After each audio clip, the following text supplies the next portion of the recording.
Bienvenidos a Casos TMI, una iniciativa de Tutorías Medicina Interna y Grupo Medi. Los invitamos a revisar toda la oferta que tenemos disponible para ustedes en grupomedi.com.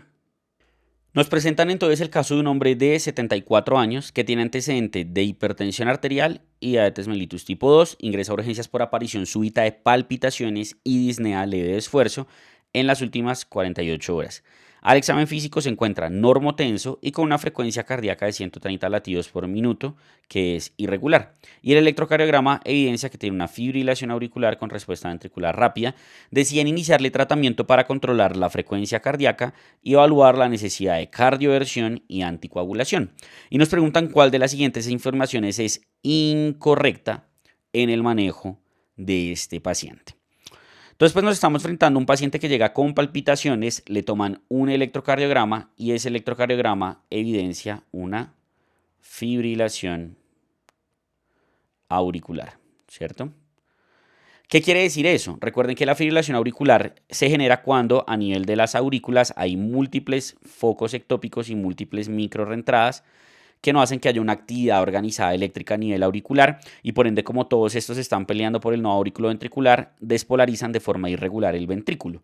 ¿Y eso en qué se traduce? Como no hay, digamos, una actividad organizada auricular y lo que hay es todo ese ruido de esas microrreentradas, hay ausencia de onda P con ondas F minúsculas, ¿cierto? Ondas fibrilatorias que llaman, y vamos a tener un QRS que es irregular. Porque, como les dije, pues varía mucho dependiendo de cuándo se logra despolarizar el ventrículo. Cuando tenemos una fibrilación auricular, una clasificación adicional que tenemos que hacer en el electrocardiograma es si tiene la respuesta ventricular controlada o no. Y en general, cuando tiene una frecuencia cardíaca mayor a 110 latidos por minuto, es un paciente que tiene una fibrilación auricular con una respuesta ventricular rápida o no controlada, que es lo que nos están diciendo que tiene ese paciente. ¿Listo? Si la frecuencia cardíaca ya está muy elevada, por encima de 150 latidos por minuto, pues nos toca entrar al algoritmo de ACLS, pero en este caso no es así, estamos en 130 latidos por minuto y no nos dan ningún, digamos, como indicio de que el paciente tenga algún grado de inestabilidad hemodinámica a raíz de la taquiarritmia o de la fibrilación auricular.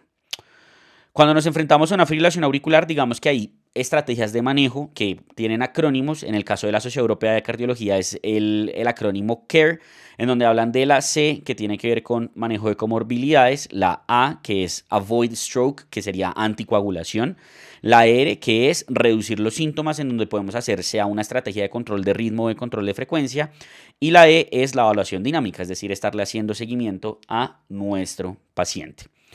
Por su parte, la Sociedad Americana nos plantea estos pilares del tratamiento, que es SOS, ¿cierto? En donde tenemos evaluar el riesgo de stroke, nuevamente para determinar la anticoagulación, optimizar todos los factores de riesgo modificables y manejo de síntomas, en donde va a encontrar, pues, o el control de ritmo o el control de frecuencia. Es decir, que en general lo que voy a pensar son dos cosas. Uno, necesito anticoagular a mi paciente y dos, cómo lo voy a tratar. Obviamente, evaluar sus comorbilidades, manejarlas, pero específicamente para la FA, esas son las dos cosas que me tendría yo que preguntar. Entonces empecemos por la primera y es si necesito o no anticoagular a mi paciente.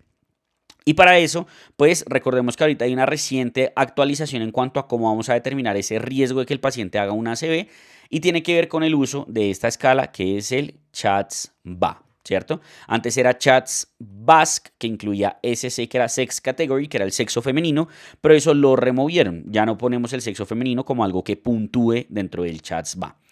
¿Y qué es el CHATS-BA? Pues es un acrónimo, fíjense, aquí lo tenemos, ¿cierto?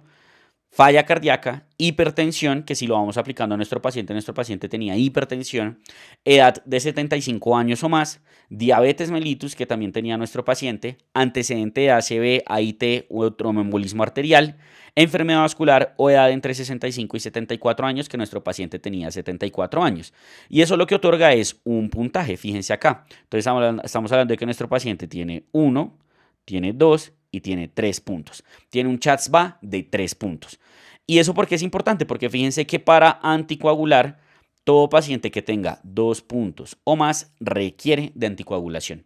Es decir, que en cuanto a ese primer componente del manejo del paciente al cual nos estamos enfrentando en esta pregunta, pues el paciente sí requiere de anticoagulación indefinida, anticoagulación crónica.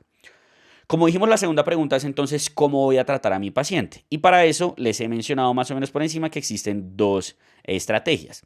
Una primera estrategia que es la estrategia de control de ritmo y una segunda estrategia que es la estrategia de control de frecuencia. ¿Qué cambia entre estas dos? La estrategia de control de ritmo lo que busca es retornar ese paciente a ritmo sinusal. Y para eso podemos hacer uso o de medicamentos antiarrítmicos, cardioversión farmacológica o de electricidad, ¿cierto? Que puede ser cardioversión eléctrica y otra medida que podemos utilizar es la ablación con catéter.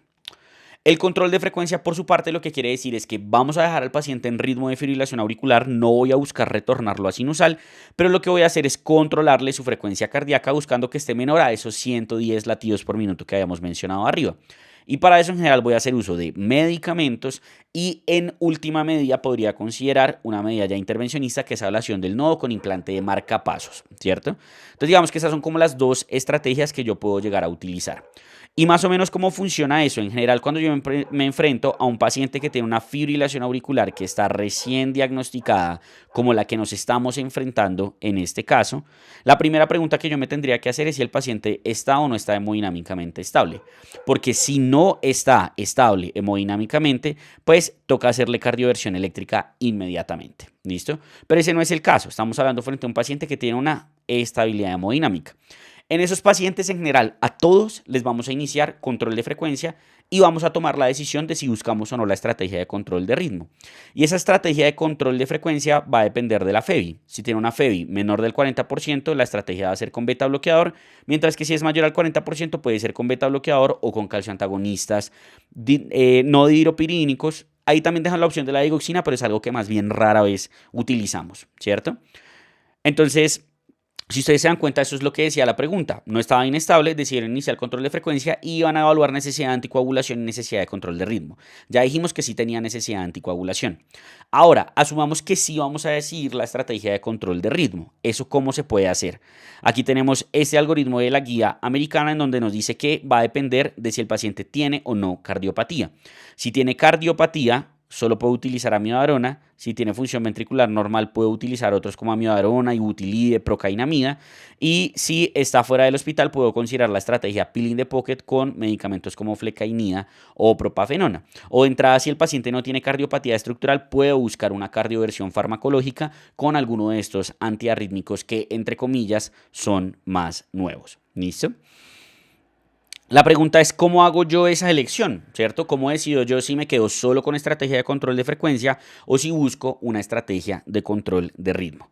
Y hay varias variables que nos pueden ayudar a eso. Por ejemplo, la edad del paciente. Entre el paciente sea más anciano, pues preferimos una estrategia de control de frecuencia. Entre más tiempo lleve el paciente con la FA o más cardiopatía tenga, sobre todo alteración a nivel auricular, atriopatía, pues en general voy a preferir la estrategia de control de frecuencia. ¿Cuándo voy a preferir entonces estrategia de control de ritmo? En el paciente que sea joven, en el paciente que prefiera esto, en el paciente que sea muy sintomático y sobre todo en el paciente que no tenga tanta triopatía o que tenga una disfunción del ventrículo muy importante. Entonces digamos que anteriormente decíamos que la estrategia de control de ritmo y la estrategia de control de frecuencia eran iguales, daban lo mismo.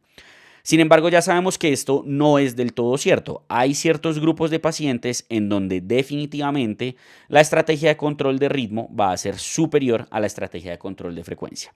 Y esos pacientes van a ser los pacientes con fibrilación auricular recién diagnosticada, entendiendo esto como menos de un año del diagnóstico. Y aquí lo que tenemos es un estudio que es el ISTA-FNET que nos mostró que utilizar una estrategia de control de ritmo mejoraba el pronóstico de estos pacientes, pero esa estrategia de control de ritmo podía ser tanto con un control de ritmo farmacológico como con un control de ritmo quirúrgico, es decir, con ablación. ¿Listo? Entonces digamos que en este paciente de entrada, como es una FA recién diagnosticada, podríamos llegar a considerar un control de ritmo que podría ser inicialmente farmacológico, no necesariamente quirúrgico.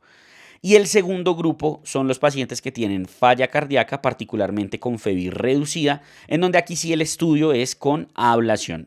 En estos pacientes se prefiere estrategia de control de frecuencia, de ritmo, perdón, pero con ablación. ¿Listo? Que sería más o menos lo que uno tendría que tener en consideración.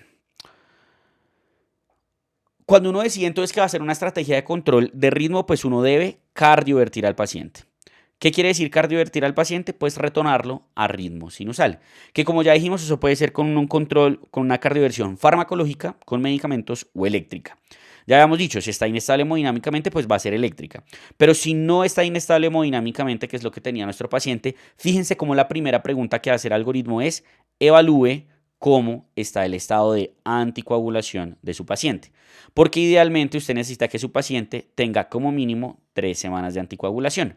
Si ya lleva ese tiempo en anticoagulación, usted puede considerar hacer la cardioversión.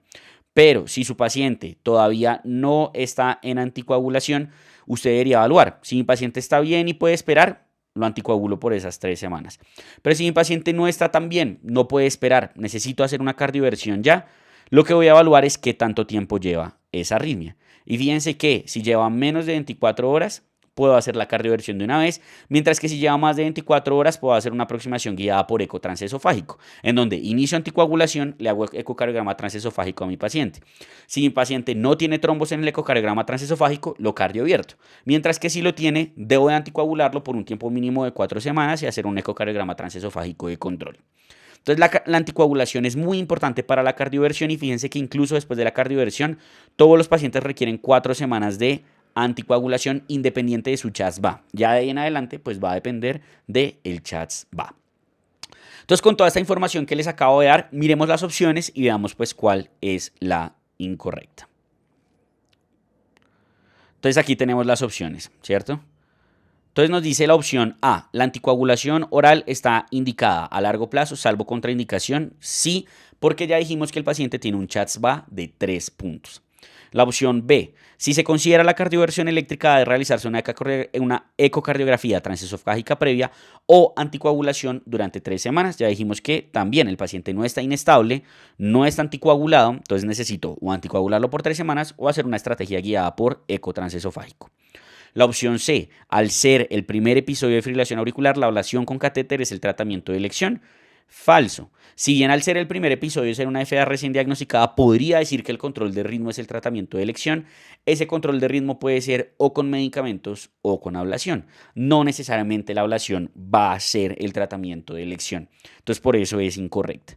Y la opción D dice: un beta bloqueante es una opción adecuada para el control de la frecuencia cardíaca. Pues es correcto. Recuerden que aquí no nos están hablando de FEBI, pero si tenía FEBI preservada podía ser o beta bloqueador o calcio antagonista o digoxina. Entonces teniendo eso en mente, la opción incorrecta, es decir, la que ustedes debían marcar, es la opción C. Espero que les haya gustado este caso. Recuerden que si quieren aprender un poco más acerca de fibrilación auricular, lo pueden hacer en mi diplomado de medicina interna que encuentran en la plataforma de Grupo Medi.